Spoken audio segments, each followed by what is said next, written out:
अस्सलाम वालेकुम, this is sir Noor and we are learning English language. आज की क्लास नरेशन के ऊपर है, यानी कि आज की हमारा जो टॉपिक है वो नरेशन है।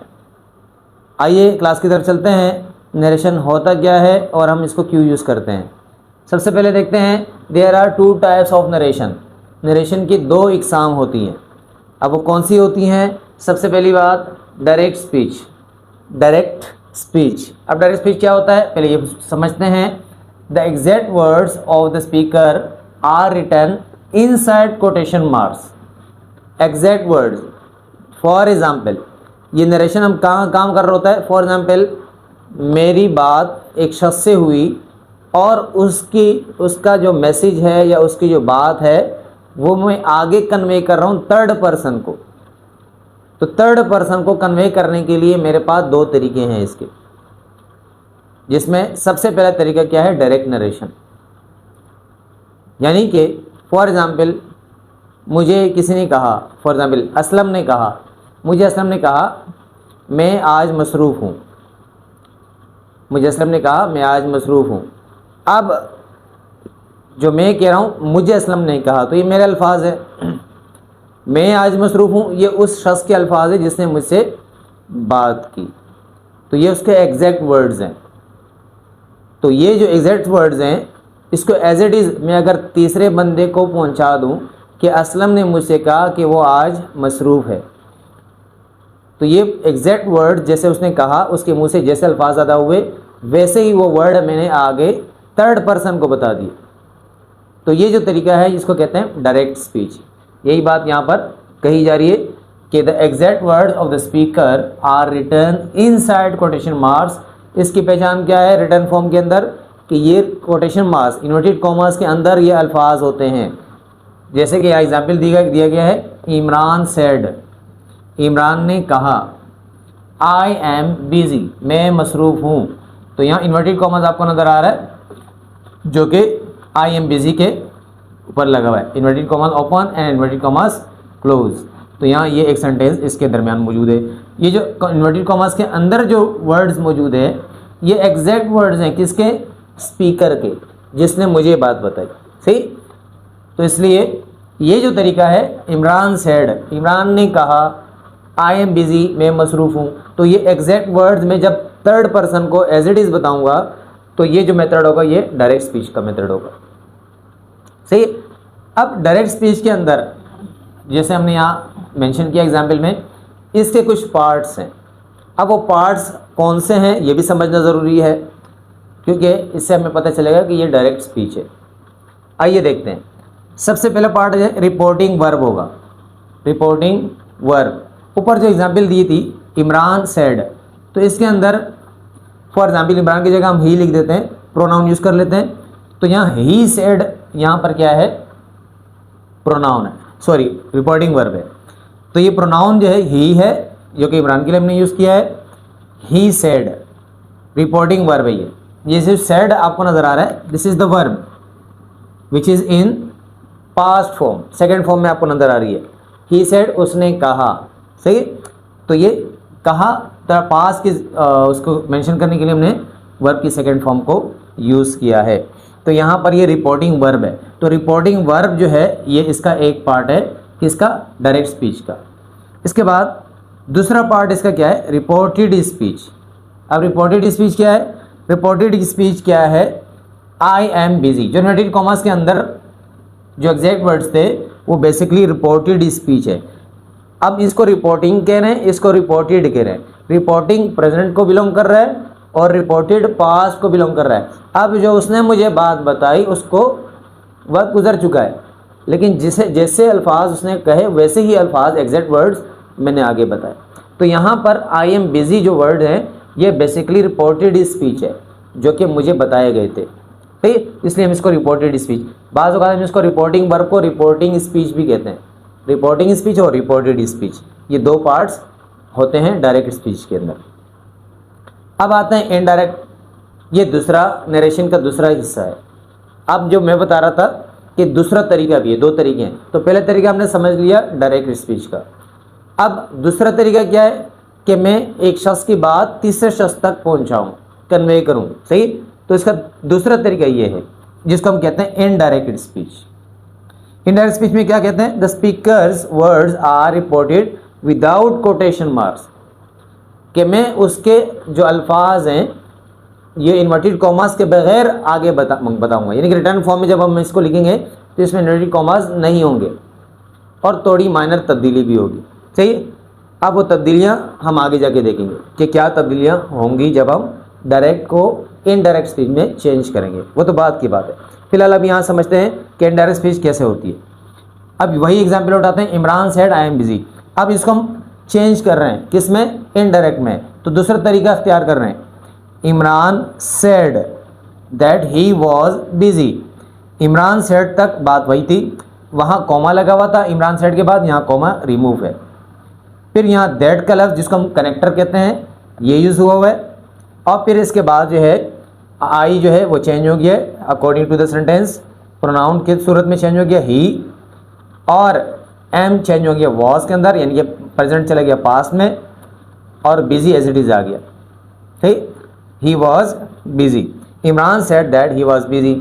अब दोनों बात मैं आपके सामने रखता हूँ, आपको बात समझ में आ जाएगी। पहले मैं कहा इमरान ने कहा मैं मसरूफ़ हूँ, एक तरीका ये था। दूसरा तरीका क्या है? इमरान ने कहा कि वो मसरूफ़ था।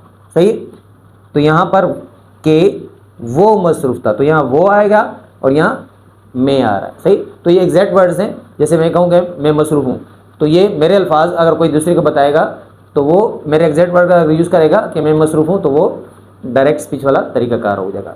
और अगर चेंजिंग करेगा, प्रोनाउन चेंज करेगा इसके, और टेंस भी चेंज हो जाएगा, तो दैट ही वॉज बिजी, के वो मसरूफ़ था। तो ये दूसरा तरीका है जिसको हम इनडायरेक्ट स्पीच कहते हैं।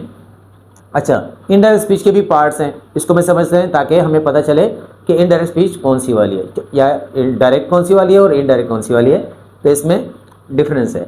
यहाँ पर हमारे पास दो पार्ट थे डायरेक्ट स्पीच के अंदर, रिपोर्टिंग वर्ब और रिपोर्टेड स्पीच। अब जबकि हम पार्ट ऑफ इनडायरेक्ट स्पीच की बात कर रहे हैं, तो यहाँ पर हमारे पास तीन चीज़ें हो जाएंगी। रिपोर्टिंग वर्ब होगा वही वाला जो कि हमने कहा, जैसे इमरान सेड, और इसमें हमारे साथ जो एडिशनल तौर पर है वो कनेक्टर है, तो कनेक्टर यूज़ होगा। अब कनेक्टर मुख्तलिफ हो सकते हैं बाहर, तो हमारे पास कॉमन जो यूज़ होता है वो क्या है? दैट है, ये करेक्टर के तौर पे इस्तेमाल होता है। इन दोनों के दरमियान, रिपोर्टिंग वर्ब और रिपोर्टिंग स्पीच के दरमियान जो यूज़ होता है वो कनेक्टर कहलाता है। तो ये हमारे पास दैट कॉमनली यूज़ किया जाता है। तो इसके बाद थर्ड पार्ट हमारे पास रिपोर्टेड स्पीच ही है, जो कि हमारे पास डायरेक्ट स्पीच के अंदर भी हमने बात की थी कि रिपोर्टेड स्पीच होगी। तो यहाँ पर हमारे पास जो इजाफी चीज़ है वो क्या है? कनेक्टर है, इसका इजाफा हो जाएगा। सही, तो ये तीन चीज़ें हमारे पार्ट ऑफ इनडायरेक्ट स्पीच के तीन पार्ट होते हैं। अच्छा जी, हमें क्यों ज़रूरत पेश आती है कि हम डायरेक्ट स्पीच को इनडायरेक्ट में चेंज करते हैं? इसकी क्या वजूहात है? तो आइए समझते हैं इसको। Number 1, to report someone words, कि आप किसी के वर्ड्स को रिपोर्ट करें, यानी कि किसी का पैगाम दूसरे तक पहुंचाएं या किसी की बात दूसरे तक पहुंचाएं। तो इसके लिए हम यूज़ करते हैं डायरेक्ट को इनडायरेक्ट चेंज करते हैं। और दूसरी क्या है? To avoid repeating exact words, जो एग्जैक्ट वर्ड्स उसके स्पीकर के हैं उसको अवॉइड करने के लिए, उससे बचने के लिए भी हम इसको इस्तेमाल करते हैं, डायरेक्ट को इनडायरेक्ट में चेंज करते हैं। Number 3, to make writing and speaking smoother and more formal, मज़ीद जो है रस्मी तौर पर, यानी कि जो अदब हो दायरे के लिहाज, अदब के लिहाज से हो, उस लिहाज से उस दायरेकार के अंदर रहते हुए ताकि एहतराम ज़ाहिर हो, तो उसके लिए भी हम इसको डायरेक्ट को इनडायरेक्ट में चेंज कर लेते हैं, फॉर्मल नज़र आता है रिटर्न फॉर्म के अंदर। नंबर 4, टू समराइज़ तो मुख्तसर बात को मुख्तसर करने के लिए भी हम क्या करते हैं? डायरेक्ट को जो है इनडायरेक्ट में चेंज करके बता देते हैं।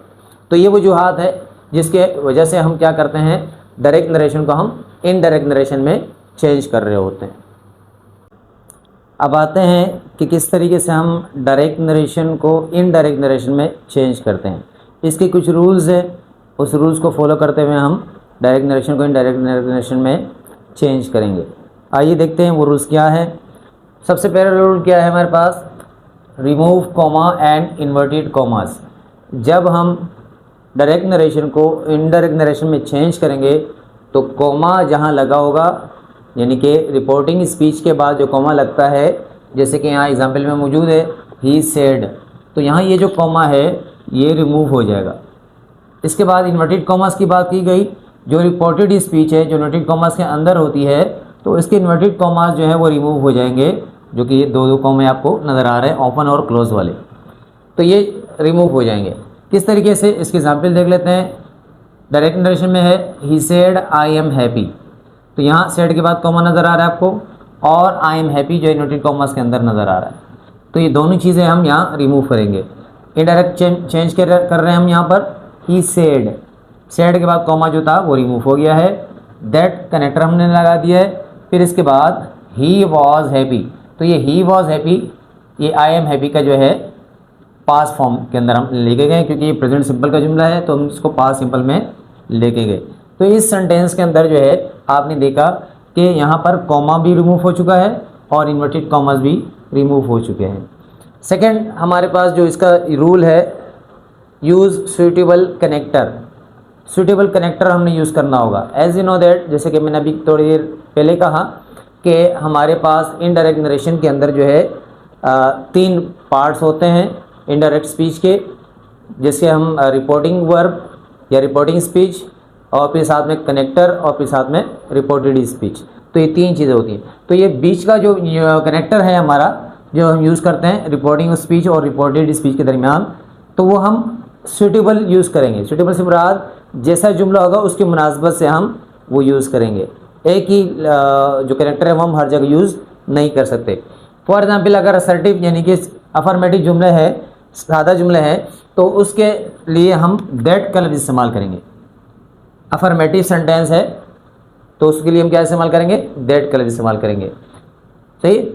अब ये अफर्मेटिव सेंटेंस कौन सा वाला, अफर्मेटिव सेंटेंस अगर जो इन्वर्टेड कॉमास के अंदर रिपोर्टेड स्पीच है वो जो है अगर आपका क्या है अफर्मेटिव जुमला है, पॉजिटिव जुमला है, तो उस सूरत में जो है आप जब उसको इनडायरेक्ट में चेंज करेंगे इनडायरेक्ट नरेशन में, तो हम वहाँ पर दैट का लफ्ज़ इस्तेमाल करेंगे, जैसे कि यहाँ पहले वाले एग्जाम्पल में मौजूद है।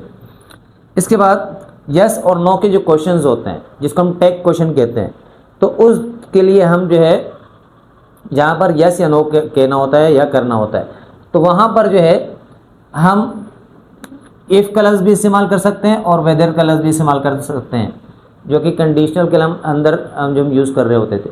तो ये यहाँ पर हम यूज़ करेंगे जब आप इसको क्या करेंगे, डायरेक्ट नरेशन को इनडायरेक्ट नरेशन में चेंज करेंगे। और जो जुमला रिपोर्टेड स्पीच का होगा अगर वो यस नो के अंदर होगा तो उस सूरत में हम इफ़ या वेदर का लफ्ज़ यूज़ करेंगे। इसके बाद अगर सेंटेंस इंटेरोगेटिव है, WH वर्ड्स वाला है, रियल इंटेरोगेटिव है, तो उस सूरत में हम वही जो WH का वर्ड होगा वो इटसेल्फ यूज़ होगा, यानी कि वही वाला लफ्ज़ हम एज अ कनेक्टर यूज़ कर लेंगे। इसके बाद अगर कमांड का यानी कि इम्पेरेटिव सेंटेंस है जिसमें हम ऑर्डर देते हैं, तो ऐसे सेंटेंस के लिए हम कनेक्टर के तौर पे टू का लफ्ज़ इस्तेमाल करेंगे। कनेक्टर के तौर पे हम क्या इस्तेमाल कर रहे हैं, टू का लफ्ज़ इस्तेमाल कर रहे हैं। इसके बाद एक्सक्लेमेशन सेंटेंस है, एक्सक्लेमेटरी सेंटेंस जिसको हम कहते हैं, जिसमें सडन फेज का इज़हार किया जाता है, खुशी का इज़हार किया जाता है या गम का इज़हार किया जाता है, हैरानी का इज़हार किया जाता है। तो जितने भी फीलिंग्स है तो उस लिहाज से जो एक्सक्लेमेटरी सेंटेंसेस हम यूज़ कर रहे होते हैं कुछ मुख्तलिफ वर्ड्स के साथ जो कि इंटरजेक्शन वर्ड्स कहलाते हैं, तो वो जो है एक्सक्लेमेटरी सेंटेंसेस के लिए हम क्या यूज़ करेंगे, एक्सक्लेमेटरी सेंटेंसेस के लिए हम इस्तेमाल करेंगे एक्सक्लेम्ड विथ, अब विथ के साथ अगर वो खुशी का सेंटेंस है तो जॉय, जैसे में तो फीलिंग हुई उस हिसाब से उसकी जो है यहाँ पर कनेक्टर लगेगा, एक्सक्लेम विथ वर्ड साथ में लगेगा, उसके साथ या तो जॉय या फिर सोरो या फिर कोई और वर्ड जैसे कि सेंटेंस की निस्बत होगी उस हिसाब से हम यहाँ कनेक्टर लगा देंगे एक्सक्लेम विथ के साथ। Number 3, change pronouns according to sense. अब जब हम डायरेक्ट नरेशन को इनडायरेक्ट नरेशन में चेंज करते हैं तो जो रिपोर्टेड स्पीच का जो सब्जेक्ट होता है या ऑब्जेक्ट होता है तो उसकी तब्दीली होती है। अब उसकी तब्दीली किस सेंस से होती है वो फिर हम रिपोर्टिंग स्पीच को देख रहे होते हैं, रिपोर्टिंग स्पीच को देखेंगे, रिपोर्टिंग स्पीच की जो सब्जेक्ट है उसको देखेंगे, उस मुनासबत से चेंज होगा। अब यहाँ फॉर एग्जाम्पल हमारे पास है ही सेड टू मी, ये डायरेक्ट नरेशन है, he said to me I will help you. उसने मुझसे कहा मैं आपकी मदद करूँगा। तो यहाँ पर जो कहने वाला शख्स है वो किसके बारे में कह रहा है कि मदद करेगा? वो अपने बारे में ही कह रहा है, आई। सही है? तो आई का जो रिलेशन बन रहा है वो ही के साथ बन रहा है, सब्जेक्ट के साथ बन रहा है। तो he said to me I will help you. तो हेल्प करने वाले भी और बोलने वाले भी सेम पर्सन है। तो उस सूरत में हम क्या करते हैं? हम उस सूरत में आई को चेंज करते हैं ही में। आगे जाके मज़ीद एक्सप्लेन करता हूँ, चार्ट से आपको बता देता हूँ। He told me that he would help me. तो यहाँ जो आई था वो ही में चेंज हो गया। किस में चेंज हो गया? ही में चेंज हो गया। तो यहाँ पर इस प्रोनाउंस की तब्दीली होगी जब हम इसको इनडायरेक्ट नरेशन में चेंज कर रहे होंगे, तो उस सूरत में प्रोनाउन की भी तब्दीली होगी। सही है? अब इस चार्ट के ऊपर आते हैं जिसमें जो है अगर हमारे पास ये प्रोनाउन रिपोर्टेड स्पीच में आते हैं तो इनडायरेक्ट में जब हम इसको चेंज करेंगे तो उसको किस में चेंज करेंगे, ये चार्ट से समझ लेते हैं। जैसे कि हमने अभी थोड़ी देर पहले की एग्जांपल सॉल्व की जिसमें आई प्रोनाउन यूज़ हुआ था, तो हमने कहा था इसको ही में या फिर शी में चेंज कर सकते हैं। अगर सब्जेक्ट यहाँ पर जैसे फॉर एग्जांपल यहाँ ही सेड टू मी, तो यहाँ ही के बजाय अगर शी हो तो वहाँ भी जब हम इसको चेंज करेंगे इसके साथ आई की जगह क्या आ जाएगा? फिर शी आ जाएगा। अगर यहाँ ही है तो वहाँ ही आ जाएगा। सही? तो ये according to the subject of the reporting verb या स्पीच। तो आई अगर आता है तो उस सूरत में हम इसको जब चेंज करेंगे डायरेक्ट में तो ही में या फिर शी में चेंज हो जाएगा। अगर मी आता है, एम ई मी, तो इसको हम किस में चेंज करेंगे? हिम या फिर हर में। अगर इस मी से मुराद मेल है तो हिम, अगर फीमेल है तो हर। इसी तरीके से माई आता है या फिर माइन आता है तो इसके प्रोनाउन की तब्दीली कैसे होगी? हीज या फिर हर में होगी, पोजेशन वाली। सही है? और वी आता है तो वी की सूरत में हम इसको दे में कन्वर्ट करेंगे। सही? इसके बाद अगर अस आता है तो अस की जगह हम उसको जब इंडायरेक्ट में चेंज करेंगे तो देम का लफ्ज़ इस्तेमाल करेंगे। यू आता है तो यू से मुराद कुछ भी हो सकता है। यू से मुराद आई भी हो सकता है, वी भी हो सकता है, ही भी हो सकता है, शी भी हो सकता है, दे भी हो सकता है। यानी कि ऑब्जेक्ट जैसा होगा, ऑब्जेक्ट जैसा होगा उस हिसाब से। किससे इसका ऑब्जेक्ट? जैसे यहाँ पर यू का लफ्ज़ इस्तेमाल हुआ है। सही? आई विल हेल्प यू, तो ये यू किस में चेंज हो गया? मी में चेंज हो गया। यहाँ आप देख रहे हैं यू मी में भी चेंज हो सकता है क्योंकि यहाँ पर ऑब्जेक्टिव केस के तौर पे इस्तेमाल हुआ है। तो यू ऑब्जेक्टिव केस के तौर पे यहाँ पर इस्तेमाल हुआ है, इस वजह से मी आया है। अदरवाइज अगर वो सब्जेक्टिव केस के सूरत में इस्तेमाल हो रहा है तो यहाँ पर आई की सूरत में चेंज हो जाएगा। अगर यू से मुराद एक से ज़्यादा से मुराद है तो वी आ जाएगा। अगर थर्ड पर्सन से मुराद है मेल से तो ही, अगर थर्ड पर्सन फीमेल से मुराद है तो शी, और अगर थर्ड पर्सन एक से ज़्यादा से मुराद है तो फिर दे का लफ्ज़ इस्तेमाल करेंगे। इसके बाद यूअर, अगर यूअर आता है तो यूअर चेंज हो जाएगा माई में या अवर में या हीज़ में या हर में या फिर देयर में। तो जो यूअर से मुराद जो मुराद होगा सेंटेंस से, सेंस के लिहाज से, उस लिहाज से हम इनमें से कोई एक प्रोनाउन यूज़ कर लेंगे इनडायरेक्ट नरेशन में चेंज करते वक्त। आइए पॉइंट नंबर 4 समझते हैं कि पॉइंट नंबर 4 में रूल क्या है हमारे पास। Change tense if reporting verb is in past. अगर रिपोर्टिंग स्पीच का जो वर्ब है वो अगर पास्ट फॉर्म में होगा यानी कि सेकंड फॉर्म में होगा तो उस सूरत में हम रिपोर्टेड स्पीच के अंदर टेंस की तब्दीली करेंगे। अदरवाइज़ हम टेंस की तब्दीली नहीं करेंगे अगर वो सेकंड फॉर्म में नहीं होगा। आइए देखते हैं कौन से टेंस की तब्दीली होगी। अगर जुमला आपका जो रिपोर्टेड स्पीच का है इन्वर्टेड कॉमर्स के अंदर वाला, अगर वो प्रेजेंट सिंपल के टेंस का है तो जब हम इसको इनडायरेक्ट में चेंज करेंगे तो उसको हम पास्ट सिंपल टेंस में लेके जाएंगे, टेंस की तब्दीली होगी। सही? ज़माने की। इसी तरह अगर वो प्रेजेंट कंटिन्यू में है तो पास्ट कंटिन्यू में चेंज हो जाएगा। प्रेजेंट परफेक्ट है तो पास्ट परफेक्ट में चेंज हो जाएगा। पास्ट सिंपल में है तो पास्ट परफेक्ट में ही चेंज हो जाएगा। विल है यानी कि फ्यूचर इंडेफिनिट का जुमला है तो फ्यूचर इंडेफिनिट का सिर्फ विल जो है वुड में चेंज हो जाएगा, बाकी जुमला वही रहेगा, वर्ब चेंज नहीं होगा, फॉर्म वर्ब वही रहेगी।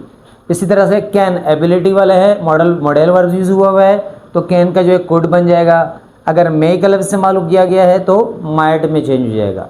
किस तरीके से, एग्जाम्पल से समझते हैं। सबसे पहले एग्जाम्पल जो है उसमें हमारे पास है जुमला प्रेजेंट सिंपल में है।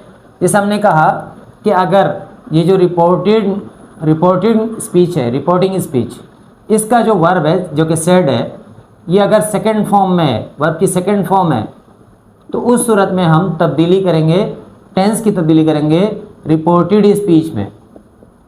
कहाँ तब्दीली करेंगे? रिपोर्टेड स्पीच में। तो ये रिपोर्टेड स्पीच में टेंस की तब्दीली होगी, बाकी रिपोर्टिंग स्पीच की में तब्दीली टेंस की नहीं होगी, वही रहेगा वो।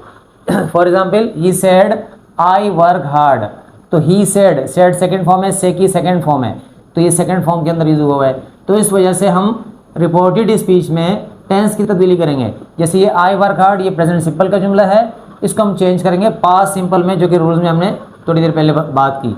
He said that he worked hard, तो यहाँ वर्क था, वर्क की फर्स्ट फॉर्म थी, और यहाँ सेकंड फॉर्म में चेंज कर दिया हमने, क्योंकि पास्ट में चेंज करना होगा, तो पास्ट में चेंज करने के लिए हमारे पास जो है वर्क की सेकंड फॉर्म को यूज़ करना होता है।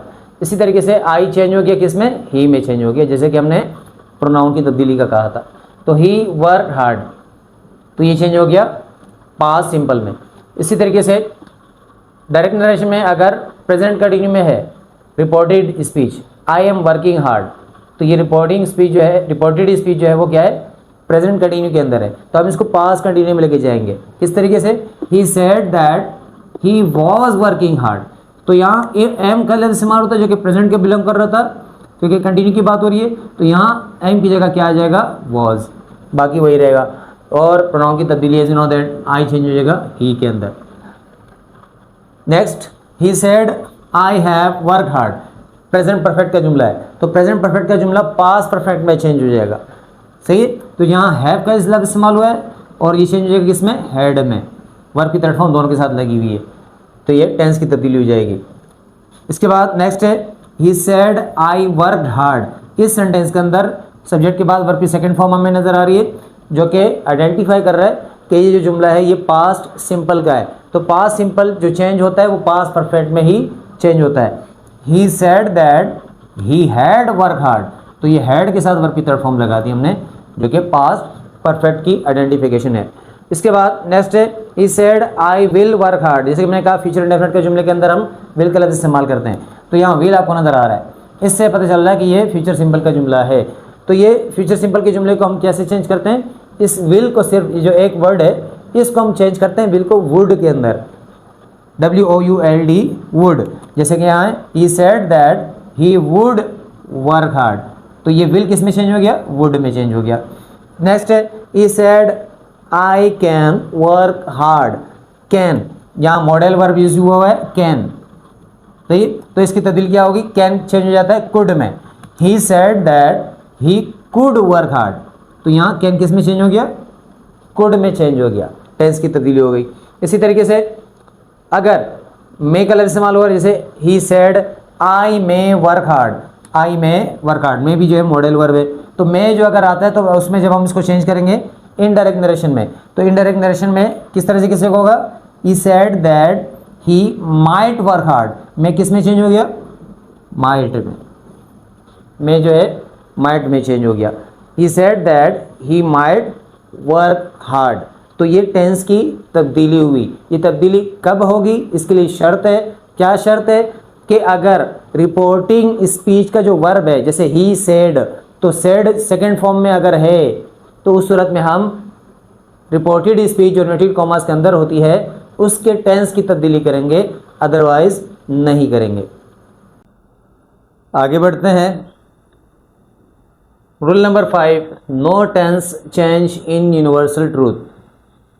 जहाँ पर फैक्ट होगा, हकीकत होगी, सच होगा, तो ऐसे सेंटेंस जो कि डायरेक्ट नरेशन के अंदर इन्वर्टेड कॉमास में रिपोर्टेड स्पीच वाला होगा, यूनिवर्सल ट्रूथ होगा, तो उस सूरत में हम टेंस की तब्दीली नहीं करेंगे।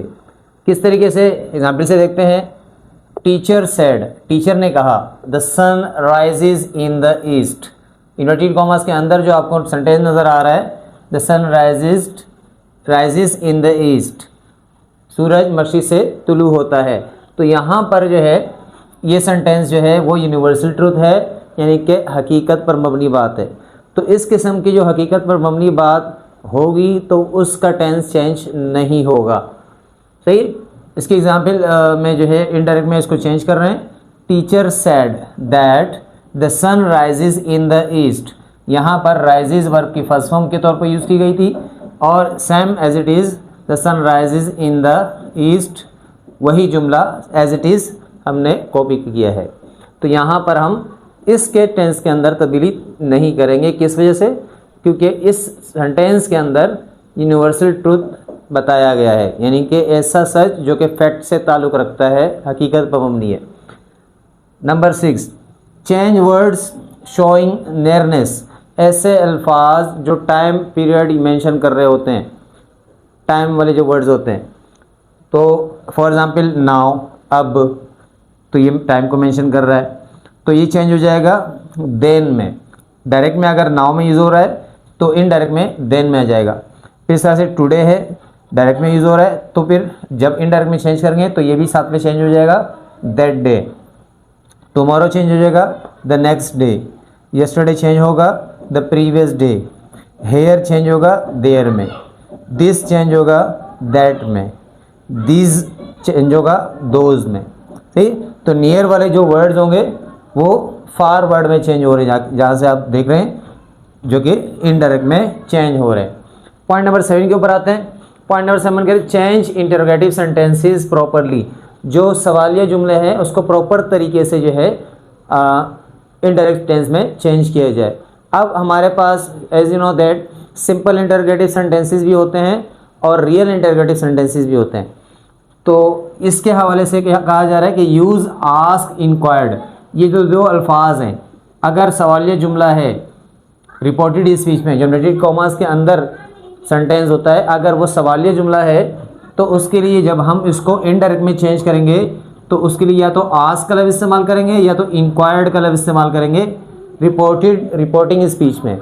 जैसे कहा ही आस्क्ड या ही इंक्वायर्ड। सही। तो ये रिपोर्टिंग स्पीच में जो पहले वाला इन्वर्टेड कॉमा से बाहर वाली जो रिपोर्टिंग स्पीच होती है, तो उसमें जो है हम वर्ब के तौर पे जो सेड लफ्ज़ इस्तेमाल होता है ना डायरेक्ट के अंदर, तो उस सेड को हम किस में चेंज करेंगे? आस्क में चेंज करेंगे। अगर सवाल ये जुमला है रिपोर्टेड स्पीच में इन्वर्टेड कॉमास के अंदर, उस सूरत में तो एक ये तो इनमें से एक कोई वर्ड यूज़ कर लेंगे रिपोर्टिंग स्पीच के तौर पे। और दूसरा काम क्या करेंगे? दूसरा काम क्या करेंगे? Remove question form. जो सवालिया जुमला है वो सवालिया जुमला नहीं रहेगा, जब हम इसको इनडायरेक्ट में चेंज करेंगे तो सवालिया निशान जो होगा वो भी रिमूव हो जाएगा और फॉर्म भी चेंज हो जाएगी उसकी सेंटेंस की। Number 3, use if whether for yes no question. तो यस नो क्वेश्चन जब हम सिंपल इंटरोगेटिव के क्वेश्चन बनाते हैं तो उसके जो क्वेश्चन को जो हम इनडायरेक्ट में चेंज करेंगे तो उसके लिए हम क्या यूज़ करेंगे? या तो इफ़ का वर्ड यूज़ करेंगे या तो वेदर का लफ्ज़ यूज़ करेंगे सिंपल इंटरोगेटिव के लिए। इसी तरह use WH word for WH questions. जो WH वर्ड यानी कि रियल इंटरोगेटिव सेंटेंसेस होंगे इन्वर्टेड कॉमास के अंदर वाले, तो उस सूरत में हम WH वर्ड ही यूज़ करेंगे उसी क्वेश्चन को इनडायरेक्ट में चेंज करने के लिए। किस तरीके से? ये तीनों बातें हम जिक्र करेंगे और इसका जिक्र किया है, तो इसमें इसकी एग्जाम्पल को भी देख लेते हैं। ही सेड, उसने कहा। आर यू रेडी, तो यहाँ पर सिंपल इंटरोगेटिव सेंटेंस आपको नजर आ रहा है। आर यू रेडी, क्या तुम तैयार हो? तो यहाँ सेड जो आपके पास रिपोर्टिंग स्पीच का वर्ब था उसको हमने चेंज कर दिया है, रिप्लेस कर दिया है आस्क में। ही आस्क, क्योंकि यहाँ पूछा जा रहा है तो यहाँ आस्क का वर्ड या वर्ब जो है हमने यहाँ यूज़ किया है। ही आस्क्ड इफ़, तो ये इफ़ का वर्ड हमने यहाँ आपने बात की थी कि अगर सिंपल इंटरोगेटिव वाले सेंटेंस होंगे तो उसमें इफ़ या फिर वेदर का लफ्ज़ इस्तेमाल करेंगे, तो यहाँ पर हमने इफ़ का वर्ड यूज़ किया है। He asked if I was ready. सही है। तो ये यू जो है यहाँ से मुराद मैं हूँ, तो इसलिए यहाँ पर ये प्रोनाउन चेंज हो गया आई में। इफ़ आई वॉज रेडी, तो ये आर था, प्रेजेंट सिंपल का जुमला था, पास में चेंज हो गया वॉज में, आर यहाँ पर वॉज में चेंज हो गया। बाकी रेडी है और देख रहे हैं आप लास्ट में फुल स्टॉप लगा हुआ है, कोई क्वेश्चन मार्क नहीं है। तो इनडायरेक्ट नरेशन के अंदर जो है जब हम इंटरोगेटिव सेंटेंस को इनडायरेक्ट में चेंज करेंगे डायरेक्ट वाले को, तो डायरेक्ट नरेशन को इनडायरेक्ट में जब चेंज करेंगे तो उसकी क्वेश्चन फॉर्म भी चेंज हो जाएगी, यानी कि वो क्वेश्चन नहीं रहेगा, लास्ट में क्वेश्चन मार्क नहीं लगेगा। सेकंड एग्जाम्पल देखते हैं, ही सेड, ये तो सिंपल इंटरोगेटिव था, अब रियल इंटरोगेटिव भी देख रहे हैं। ही सेड, उसने कहा, वेयर डू यू लिव, तुम कहाँ रहते हो, तो यहाँ WH वर्ड से स्टार्ट हो रहा है, तो ये रियल इंटरोगेटिव सेंटेंस है। इसको कैसे चेंज करेंगे, सेड को चेंज किया आस्क में, ही सेड को चेंज किया ही आस्क में, और वेयर एज इट इज आ गया, जैसे कहा WH वर्ड को एज इट इज आपने यूज़ करना है, तो वेयर को वेयर के तौर पे भी हमने यहाँ यूज़ कर लिया। तो यू से मुराद आई था, तो वेयर आई लीव्ड, क्योंकि ये प्रेजेंट में था, हमने इसको पास में, इसकी वर्ब की फॉर्म जो थी वो फर्स्ट फॉर्म में थी, तो यहाँ हमने इसकी सेकंड फॉर्म यूज़ कर ली पास में। प्रेजेंट सिंपल को पास में चेंज करते हैं, तो इसलिए हमने वर्ब की फर्स्ट फॉर्म को सेकंड फॉर्म में चेंज कर दिया। तो he said where do you live, इसका इनडायरेक्ट बना he asked where I lived. तो ये आपका जो है पॉइंट नंबर 7 था, जो कि रियल इंटरोगेटिव और सिंपल इंटरोगेटिव के हवाले से था कि किस तरह डायरेक्ट नरेशन को इनडायरेक्ट नरेशन में चेंज करेंगे। रूल नंबर 8 की बात करते हैं। रूल नंबर 8 में क्या कहा जा रहा है, change imperative sentences. Imperative sentences को हम किस तरह से चेंज करेंगे, यूज़ ऑर्डर्ड टू, ये जो हमारे पास वर्ब है इसको हम इस्तेमाल करेंगे रिपोर्टिंग स्पीच में। ऑर्डर टू, या फिर अगर वो ऑर्डर इम्पेरेटिव सेंटेंस ऑर्डर वाला सेंटेंस है तो ऑर्डर टू का लफ्ज़ इस्तेमाल करेंगे, और अगर रिक्वेस्टिव है तो रिक्वेस्टेड टू का लफ्ज़ इस्तेमाल करेंगे। और अगर उसमें कोई एडवाइस दी गई है, सेंटेंस को रीड करेंगे, उसके बाद जो है कंफर्म होगा कि आया उसमें कोई नसीहत की गई है, तो एडवाइस टू का लफ्ज़ इस्तेमाल करेंगे। और अगर सिर्फ बताया गया है तो वहाँ टोल्ड टू का लफ्ज़ इस्तेमाल करेंगे। ये इम्पेरेटिव के अंदर हम यूज़ करेंगे। इसकी एग्जाम्पल देख लेते हैं। Father said work hard, father said, तो वालिद ने कहा मेहनत करो। तो यहाँ पर हम देख रहे हैं कि ये वालिद अपनी औलाद को जो है एडवाइस करते हैं, तो यहाँ पर एडवाइस का लफ्ज़ हमने इस्तेमाल किया। फादर एडवाइज मी टू का लफ्ज़ जो हमने कहा था कि टू को इस्तेमाल करेंगे, तो advise me to work hard as it is आ गया। Father advise me to work hard, तो यहाँ पर एडवाइस के साथ टू का लफ्ज़ इस्तेमाल किया गया। इसके बाद रूल नंबर 9 में change exclamatory sentences. Exclamatory sentences वो होते हैं जहाँ पर सडन फीलिंग्स का इजहार किया गया हो और उसमें इंटरजेक्शन के जो वर्ड्स हैं वो यूज़ किए गए हों, और एक्सक्लेमेशन साइन जो है उसमें जो है एग्जिस्ट करता हो, मौजूद हो जुमले के अंदर। Use exclaimed with Joy. अच्छा जी, हम यहाँ पर रिपोर्टिंग स्पीच में जो है एक्सक्लेम विथ का जो है वर्ब यूज़ करेंगे। साथ में अगर वो खुशी का इजहार किया जा रहा है तो जॉय का लफ्ज़ इस्तेमाल करेंगे, और अगर गम का इजहार किया जा रहा है तो शोर का लफ्ज़ इस्तेमाल करेंगे, और अगर सरप्राइज़ यानी कि हैरानगी का जो एक्सप्रेशन है तो वहाँ पर सरप्राइज़ का लफ्ज़ इस्तेमाल करेंगे। For example, he said hurrah we have won the match. तो यहाँ हुर्रा जो है इंग्लिश कल्चर के अंदर हम खुशी के लिए इस्तेमाल करते हैं कि जो ऐसा गोल जो हम अचीव कर लें उसके लिए इस्तेमाल कर रहे होते हैं, तो ये खुशी का इजहार होता है। तो यहाँ पर मैच की बात की गई कि हम मैच जीत गए हैं, तो यहाँ पर एक्सक्लेम्ड विथ का लफ्ज़ इस्तेमाल हमने किया करना है क्योंकि ये एक्सक्लेमेटरी सेंटेंस है। तो एक्सक्लेम्ड विथ का लफ्ज़ इस्तेमाल किया, और साथ में क्योंकि इस सेंटेंस के अंदर खुशी का इजहार किया जा रहा है तो जॉय का लफ्ज़ इस्तेमाल करेंगे। Exclaimed with, he exclaimed with that they had von the match. तो यहाँ दैट का लफ्ज़ इस्तेमाल कनेक्टर के तौर पे हम करेंगे। तो they had von the match, वो मैच जीत गए थे, सही, जीत चुके थे, सही। तो यहाँ पर point rule number second last 10 है, no change if reporting verb is in present future. अगर रिपोर्टिंग वर्ब जो इन्वर्टेड कॉमा से बाहर होता है, जैसे कहते हैं हम ही सेड, तो ये इसका जो वर्ब होगा अगर वो प्रेजेंट में होगा यानी कि वर्ब की फर्स्ट फॉर्म में होगा, तो या फिर फ्यूचर में होगा यानी कि विल के साथ वर्ब की फर्स्ट फॉर्म है, तो उस सूरत में हम रिपोर्टेड स्पीच के अंदर जो इन्वर्टेड कॉमास के अंदर है उसके टेंस के अंदर कोई तब्दीली नहीं करेंगे।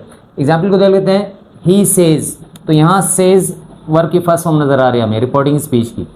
He says I am tired, मैं थका हुआ हूँ, तो यहाँ पर एम जो है प्रेजेंट को बिलोंग कर रहा है यहाँ पर। तो he says that, as it is आ गया, दैट कनेक्टर के तौर पर हमने यहाँ पर इस्तेमाल किया। ही इज़ टायर्ड, तो यहाँ आई से मुराद ही था, सही, तो इसलिए हमने यहाँ पर ही लगाया। तो ही के साथ इज़ आता है। तो he says that he is tired. तो यहाँ पर हमने देखा कि टेंस की तब्दीली नहीं हुई, प्रेजेंट सिंपल का पहला भी जुमला था और अब भी जो है इनडायरेक्ट में चेंज होने के बाद भी वो प्रेजेंट का सिंपल का ही जुमला रहा। इसके बाद मॉडल वर्ब्स है। मॉडल वर्ब्स में कुछ चीज़ें होती हैं जिसको हमने चेंज करनी होती है। फॉर एग्जांपल कैन है, तो कैन अगर यूज़ हुआ है तो कैन को हम कुड में यूज़ करेंगे, मे यूज़ हुआ है तो उसको माइट में करेंगे, शेल यूज़ हुआ है तो उसको शुड में करेंगे, विल यूज़ हुआ है तो उसको वुड में करेंगे। मस्ट जो है उसकी कोई दूसरी फॉर्म नहीं है, इसलिए ये चेंज नहीं होगा। तो ये हमारे मॉडल वर्ब्स के में जो सेंटेंस के अंदर अगर यूज़ हुए हों तो उस सूरत में हम इसको जब इनडायरेक्ट में चेंज करेंगे तो कैन जो है वो कुड में चले जाएगा, मे माइट में चले जाएगा, शैल शुड में चले जाएगा, विल वुड में चले जाएगा और मस्ट की तब्दीली नहीं होगी। ये हमारे टॉपिक था जो कि आज हमने क्लियर कर लिया। ये तमाम रूल्स थे हमारे पास, 11 रूल्स थे जिसके बिना पर हमने आज सीख लिया कि एक डायरेक्ट नरेशन को इनडायरेक्ट नरेशन में हम किस तरह से चेंज करते हैं। ये तमाम रूल्स थे जो कि उम्मीद है कि आपको जो है आज का टॉपिक समझ में आ गया होगा और आपके सारे सवालों के जवाब मिल चुके होंगे। और इंशाल्लाह नेक्स्ट टॉपिक के साथ अगली क्लास में हाजिर होंगे। सभी को इजाज़त दीजिए। अल्लाह हाफिज़।